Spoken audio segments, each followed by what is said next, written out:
And படம் முடிச்சுட்டு உடனே வினோத் கடிச்சு அவர் எடுக்கல. ஸோ சந்தோஷ் அவர் கடிச்சு.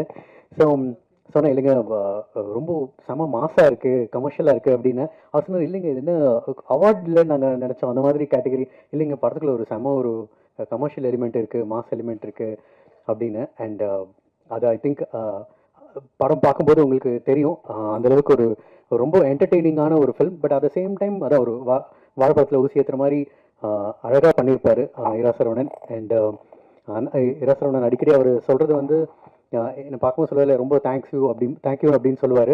பட் ஆக்சுவலி என்னென்னா நான் அவர்கிட்ட சொன்னேன், நான் வந்து பியூராக ரொம்ப செல்ஃபிஷாக தான் இருந்தேன் இந்த படம் பொறுத்த வரைக்கும்.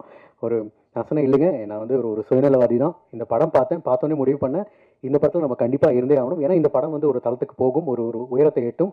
அப்போது நான் இந்த படத்துக்குள்ளே இருக்கேங்கிறது தான் என்னோட இது. அதனால் நான் உங்களுக்கு ஹெல்ப் பண்ண நினைக்காதீங்க, நீங்கள் தான் எனக்கு ஹெல்ப் பண்ணியிருக்கீங்க.